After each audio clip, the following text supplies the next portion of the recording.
ഒരു detective novel എന്ന് പറയുമ്പോൾ ആദ്യം മനസ്സിലേക്ക് വരുന്ന ഒരു ക്യാരക്ടറായിരിക്കും ഷെർലക് ഹോംസ്. അതിപ്പോൾ നോവൽ വായിക്കാത്ത ഒരാൾക്കാണെങ്കിൽ പോലും ഷെർലക് ഹോംസ് എന്ന് പറഞ്ഞ പേര് സുപരിചിതമായിരിക്കും. 1887 തൊട്ട് 1927 വരെയുള്ള 40 വർഷ കാലയളവിൽ 56 ഷോർട്ട് സ്റ്റോറീസ് ആയിട്ട് പുറത്തിറക്കിയ ഷെർലക് ഹോംസ് കഥകൾക്ക് ഇന്നും ലക്ഷക്കണക്കിന് ആരാധകരാണ് നിലവിലുള്ളത്. ഒരുപാട് കുറ്റാന്വേഷണ നോവലുകളിൽ ഷെർലക് ഹോംസിനെയും ഷെർലക് ഹോംസിന്റെ അന്വേഷണ രീതികളും ഡയറക്റ്റ് ആയിട്ടും ഇൻഡയറക്റ്റ് ആയിട്ടും ഒക്കെ റെഫർ ചെയ്യാറുണ്ട്. ഷെർലക് ഹോംസിന്റെയും ഷെർലക് ഹോംസിന്റെ സൃഷ്ടാവായ ആർതർ കൊനാൻ ഡോയലിന്റെയും ഡൈഹാർഡ് ഫാനായ ഒരാൾ ഒരു ക്രൈം നോവൽ എഴുതിയാൽ, ഒരു കുറ്റാന്വേഷണ നോവൽ എഴുതിയാൽ എങ്ങനെയിരിക്കും? ഡോയൽ ജൂനിയർ എന്ന് അഭിമാനത്തോടെ സ്വയം വിശേഷിപ്പിക്കുന്ന രഞ്ജു കിളിമാനൂർ എഴുതിയ ഷെർലക് ഹോംസും മുറിഞ്ഞ വിരലുകളും.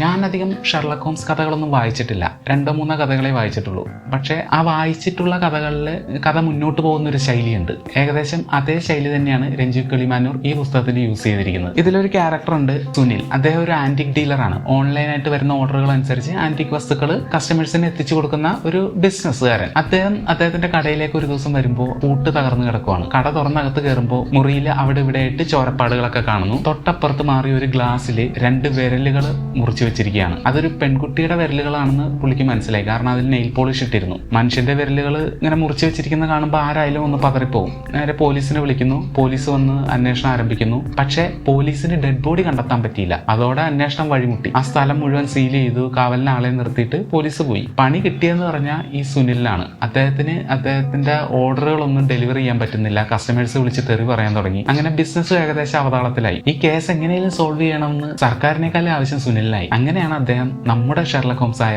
അലക്സിയുടെ അടുത്തെത്തുന്നത്. ഷെർലക് ഹോംസിന് വാട്സൺ ഉള്ളതുപോലെ ഇവിടെ അലക്സിക്ക് കൂട്ടായിട്ടുള്ളത് ജോണാണ്. കുറെ ദിവസങ്ങൾക്ക് ശേഷമാണ് സുനില് അലക്സിയുടെ അടുത്തെത്തി ഈ കാര്യങ്ങൾ അവതരിപ്പിക്കുന്നത്. ഇത്രയും ദിവസങ്ങളായിട്ടും പോലീസിന് ഡെഡ് ബോഡി കണ്ടെത്താൻ പറ്റാത്തതുകൊണ്ട് സ്വാഭാവികമായിട്ട് അവിടുത്തെ സെക്യൂരിറ്റി ടൈറ്റനിങ് ഒക്കെ ഒന്ന് അയവ് വരുത്തിയായിരുന്നു. അവിടെ കാവലിരുന്ന പോലീസുകാരനെ പിൻവലിച്ചു. ഈ ഒരു തക്കം നോക്കി അലക്സിയും ജോണും സുനിലും കൂടി അവിടെ ഒരു പരിശോധന നടത്തും. ആ സമയത്ത് കുടിക്കാനായിട്ട് വെള്ളം എടുക്കാൻ ജോൺ ഒരു പൈപ്പ് തുറക്കും. അപ്പൊ അതിൽ നിന്ന് വരുന്ന വെള്ളത്തിനോടൊപ്പം ഒരു ദുർഗന്ധമായിരുന്നു പുറത്തേക്ക് വന്നത്. അലക്സിക്ക് ഏകദേശം സംഭവം മനസ്സിലായി. പുള്ളി നേരെ മുകളിലിരിക്കുന്ന വാട്ടർ ടാങ്കിനടുത്തേക്ക് പോയി അവിടെ ചെന്ന് നോക്കുമ്പോഴേക്കും അതിനകത്ത് 3 കഷ്ണങ്ങളാക്കി മുറിച്ചിട്ടിരിക്കുന്ന ഒരു പെൺകുട്ടിയുടെ മൃതദേഹമാണ് കാണുന്നത്.